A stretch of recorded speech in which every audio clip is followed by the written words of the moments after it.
ये हरियाणा विधानसभा की कार्रवाई मानसून सत्र की जो है दूसरा दिन है, शुरुआत उसकी हो चुकी है। आइए सीधा आपको लेके चलते हैं। करो, आपका भी भला होगा। आदरणीय अध्यक्ष जी, एक अधिनियम 2016 में बनाया गया जिसमें काफी सरल करके अनऑथोराइज्ड कॉलोनीज को ऑथोराइज करने का काम किया गया। उसके बाद उस नियम को 2021 में और सरल कर दिया। पहले एक ये नियम था कि उसमें 50% या 75% बनी हुई होनी चाहिए।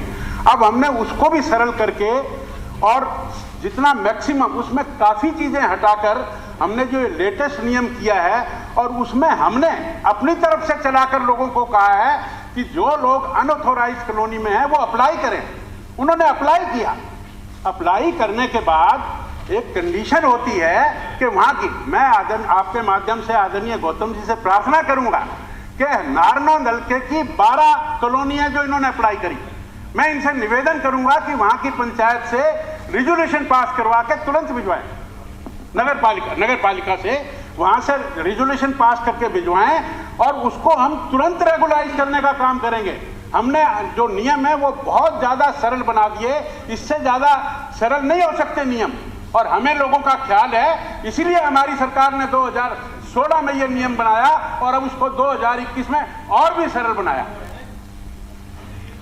अध्यक्ष महोदय, मैं मंत्री जी से और मुख्यमंत्री जी से सिर्फ इतना कहना चाहता हूँ, आप समय सीमा तय कर दें, आप कमेटीज को आदेश दें, आप समय सीमा तय करो भाई, 1 महीने में हमारे को सारे रेजोल्यूशन भेज दो।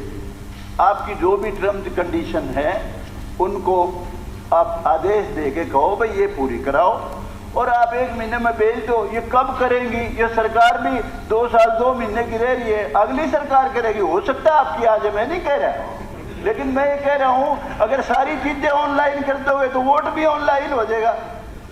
एमएलए के पल्ले तो कुछ है ही नहीं, ना कोई नौकरी। भाई भी यूं कहे भाई तो क्या गया एमएलए बना, रिश्तेदार कहे तू क्या गया एमएलए बना भाई, और ट्रांसफर खाते में बुलाए ऑनलाइन हो गया।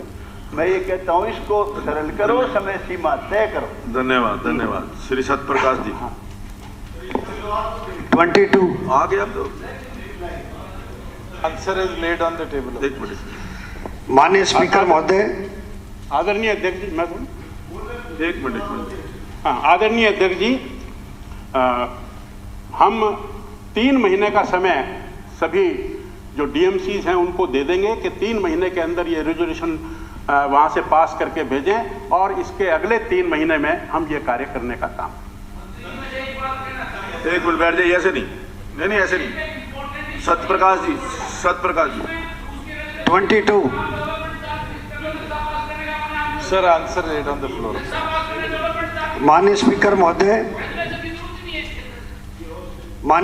महोदय, आंसर मुझे जो दिया गया है कि जमीन नहीं छोड़ी जाएगी और कानून के अनुसार मुआवजा दिया जाएगा। माननीय स्पीकर महोदय, मैं आपके माध्यम से, माननीय मुख्यमंत्री जी भी हैं और माननीय डिप्टी सीएम साहब भी हैं, आज अभी उस जमीन का अवार्ड नहीं हुआ है और आज के दिन उस जमीन की कीमत 5 करोड़ प्रति एकड़ से ज़्यादा की है, जबकि 2010 के हिसाब से 55 लाख रुपए। अगर उस जगह 55 लाख रुपए में 100 गज का प्लाट भी आ जाए तो माननीय स्पीकर महोदय, मैं मान सकता हूँ बात।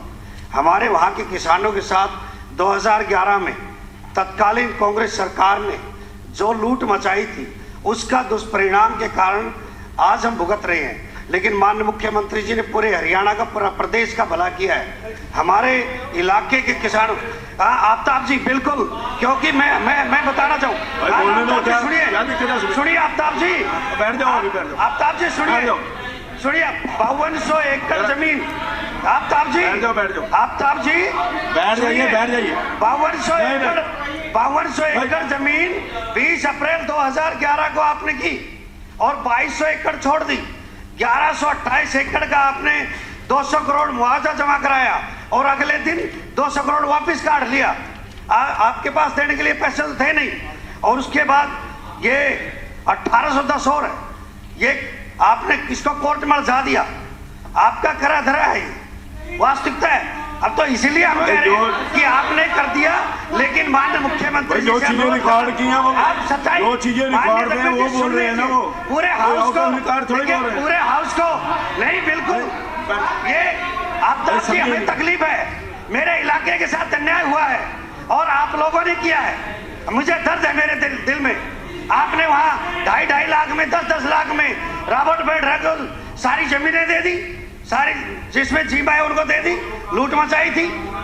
माननीय स्पीकर महोदय, मैं आपके माध्यम से माननीय मुख्यमंत्री जी से मैं अनुरोध करना चाहूंगा कि इस जमीन को छोड़ने की कृपा करें।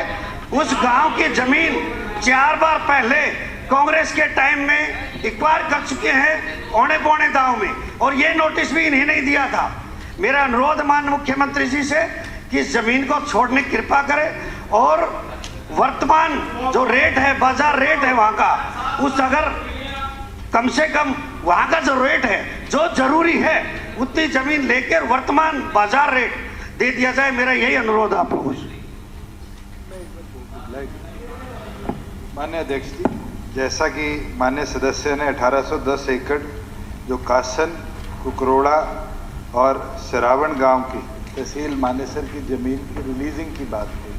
माननीय सदस्य खुद पढ़े लिखे वकील हैं और माननीय सुप्रीम कोर्ट के आदेश अनुसार हमें एक्विजिशन प्रोसेस को आगे ले जाना पड़ेगा। पिछले दिनों वहाँ के लोकल्स भी अलग अलग डेलीगेशन पे मुझे भी मिले, माननीय मुख्यमंत्री से भी मिले, और वो भी इस चीज़ को मानते हैं कि आज सुप्रीम कोर्ट के आदेश के बाद रिलीज़ करना पॉसिबल नहीं है। और हमारे को डायरेक्शंस भी है कि आगामी 17 अगस्त तक जो प्रोसीडिंग्स हैं उसको कंप्लीट कर कर उसकी रिपोर्ट कोर्ट में देनी है। तो 16 से पहले जो एक्विजिशन की आगे की प्रोविजंस है उसको हम टेक फॉरवर्ड कर रहे हैं, पर बिल्कुल सरकार विचार कर रही है कि उसके लिए कोई ना कोई प्रावधान बनाया जाए।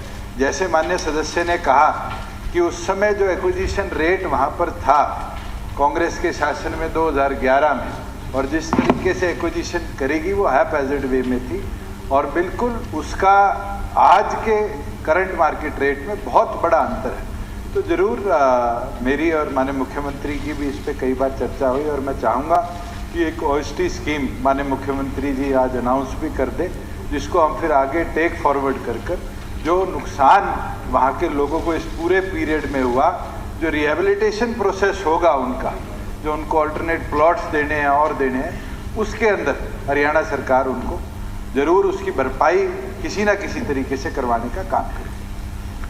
अध्यक्ष महोदय, ये बात तो ठीक है कि ये 2010 को ये ज़मीन एक्वायर करने के लिए नोटिस हुआ था और उस समय के रेट काफ़ी कम थे।